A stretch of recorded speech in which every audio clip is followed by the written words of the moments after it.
Double and single A development studios are proving that you don't need an overbloated corporation to finance an amazing video game.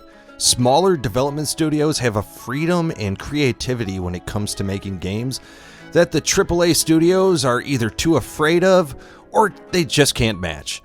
And after spending the last year playing as many indie games as I possibly could, I have to tell you 2024 was a great year for those small studios. It's the Dove here to talk about some of the biggest surprise AA and single A indie developed titles of 2024. So let's get going. I can't do this list without at least discussing another Crab's Treasure. It's a Souls-like that follows around a cute, whiny little crab in a junk-filled ocean floor. This game is challenging where you want a Souls-like game and has all the things you want in the genre. A good parry and dodge system, the experience point drops you need to recoup, bonfire-type checkpoints, and some staggeringly difficult boss battles. The story and the character arcs are something I definitely enjoyed. You grow from tolerating this bitchy protagonist to rooting for a badass ninja crab. As Krill leaves the shallow waters to the deepest parts of the ocean, your character's story grows with his power and moveset. The backdrop looks like some happy Pixar-style thing, but the game is making a social comment on the sad, polluted state of our ocean floor. There is a deep darkness in this brightly colored, beautiful take on the genre. Another Crab's Treasure begs gamers to experiment with some different shells for cool perks and explore some dangerous waters to challenge those gamers. If you haven't tried it already, check out Another Crab's Treasure, available on PC, PlayStation, and Xbox. Here's another gem that I just wasn't as excited about beforehand as I really should have been. Starcom Unknown Space. As a gamer, we only have so much time to play games, and I missed out on the original Starcom. But I am so glad I played Unknown Space. As a lifelong sci-fi nerd, and specifically, I am a big Trekkie, this game just feels like your own version of Star Trek Voyager in a top-down space exploration RPG. You command a ship that's going into the other side of the universe from the rest of your fleet, and you have to figure out a way back. Your character finds a few familiar faces and makes some allies along the way. You get to improve your ship both by design and with a robust skill tree. With all the different options to create and manage your starship, it really is just begging for this game to be replayed. The combat is simple, but will require some finesse, especially early on when you're trying to improve your ship. However, once you open up some of the technology, you'll feel like you can take on space armadas all by yourself. But there might be some diplomatic solutions to gain allies, so I don't recommend just blasting every ship you come across. The actual exploration feels incredibly realistic, almost like a true discovery when you find a new system or a new planet. It just feels like there's tons to explore in this game, and if you have played the game, there's still probably plenty that you missed. So if you haven't checked it out already, or you just need another replay, check out Starcom Unknown Space, available on PC.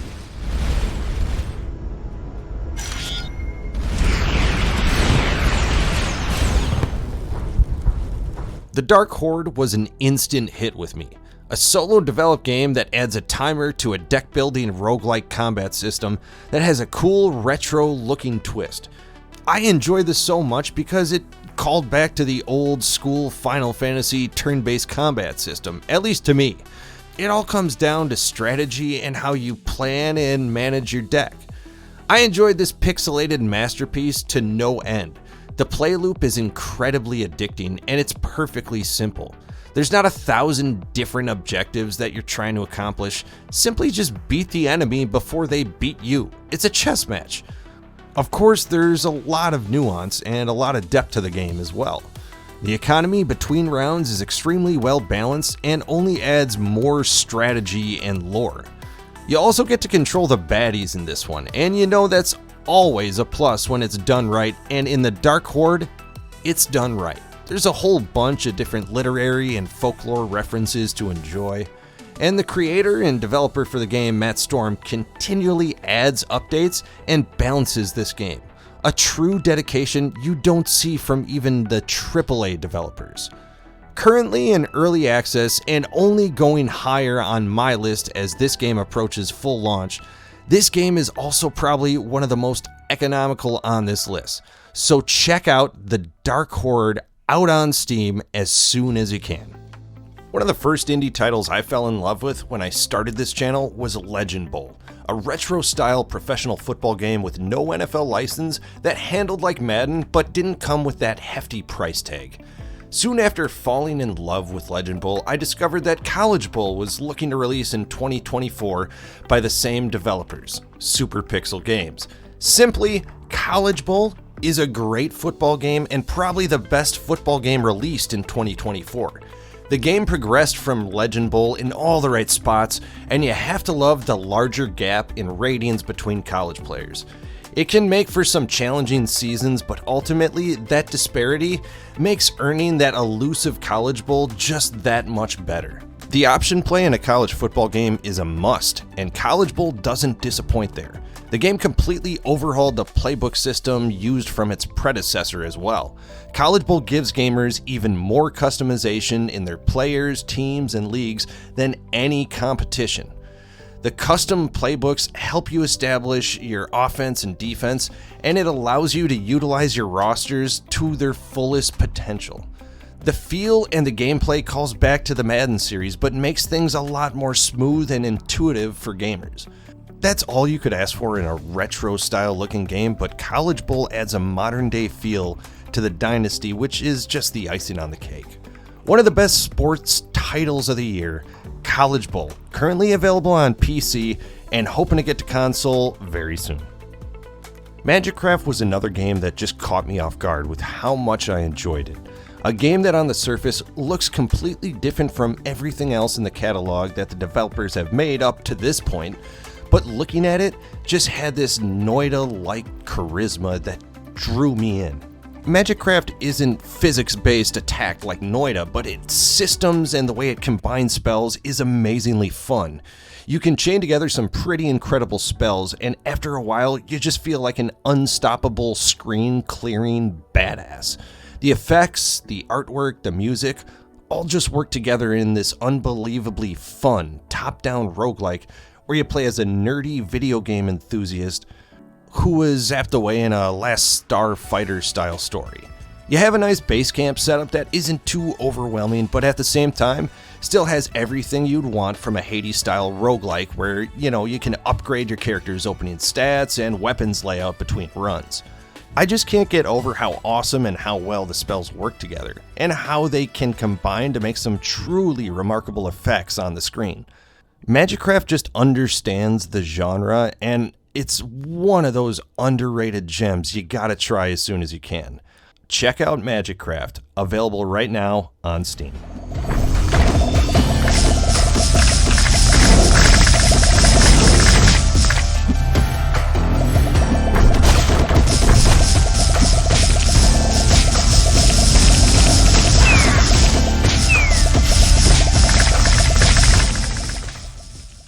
Pacific Drive was a game I saw early on and thought it looked incredibly interesting. After playing it, I thought it could easily be one of the best games of the year. You can definitely tell some of the inspiration came from the Stalker series with the anomalies that your station wagon bumps into. You start the story off in a 1990s Bermuda Triangle-esque zone. You're trying to get the hell out of there in a roguelike map with a jalopy for a car. You'll have this station wagon that will be your protection and your mode of transportation, and it'll be the only way you can move from one area to the next. You'll battle the elements, bad roads, and vicious anomalies that'll pop your tire, drain your battery, or leak fuel when you need it most. There's a great crafting system that can force you to scour the depths of the map for some things, but you'll be able to progress just fine if you don't want to find some of those rarest items to upgrade your car to the absolute max. The atmosphere is fantastic and captures a rainy day in a car just so perfectly. And if you don't want to listen to some great sound effects, you can listen to one of the best soundtracks of the year. The voice acting is some of the best that I've heard all year, and the story is definitely something out of the Twilight Zone or Outer Limits. But whether or not you enjoy the story, the acting is really on the mark. Every character that you need to interact with is well thought out and has a great story. That story is so engaging, it makes you want to find the little tidbits of data and recordings to unpiece what is actually going on and what happened. The driving simulation can't be ignored. It was incredibly responsive and to me felt realistic when it came to dealing with the many car-related issues. A lot of games have flat tire mechanics that are there, but this one especially felt true to life. I have driven my fair share of shitboxes, and this game nails that feeling. If you haven't already, check out Pacific Drive, available on PlayStation 5 and PC. Wait, you were head of the whole stinking department. You must have known something about what the hell I was doing. If there was anything useful to be found, I'd have sussed it out already. That's all I did after the accident. Try and fail to find any answers. Nine Souls is one of my favorite games of the year, and honestly up there with some of my all-time favorites. On the surface, this game looks like a two-dimensional Metroidvania that has some amazing artwork and a lot of Souls-like inspiration. The hand-drawn animations are beautifully crafted and perfectly fits the sci-fi vibe the game goes for. Admittedly, Nine Souls isn't as much of a Metroidvania as I initially thought, but it has some insanely fun and challenging combat. The controls are responsive, and it's very heavy in the parry-based combat. Sekiro fans will definitely feel right at home. I think the initial thoughts of this game being in that genre of Metroidvania was more of the sprawling map nature of the game, which it definitely possesses. Regardless of how you define this game, it doesn't matter. It's truly one of my favorites that I've ever played. The challenge always pushes you to master each and every aspect of the game that you come across. It's a great Souls-like in that regard, and I really love how the game's XP and skill tree are all combined in a Souls-like currency. There's also the checkpoint/bonfire type progression system with the map, and you will have to recoup your XP anytime you get taken down. So to me, it takes the best parts of the Soul-like genre and puts it in a beautifully crafted two-dimensional game. The boss battles are no joke, but they always give you that sense of accomplishment that so many Souls-like do. And unlike some 2D games, I felt like none of the bosses were just duplicates of one another. They were all interesting and had their own thing going on, and it kept you always adjusting your combat. The AI of the enemies was also good because you never felt like if you memorized a certain pattern that it would be an easy win against any particular enemy. They would all change up their rhythms and their attack sequences. I'll be the first to admit that it took me a long time on some of those final bosses. The story can be a little bit difficult to follow at times, at least for this rube. They definitely don't take the straightforward approach though.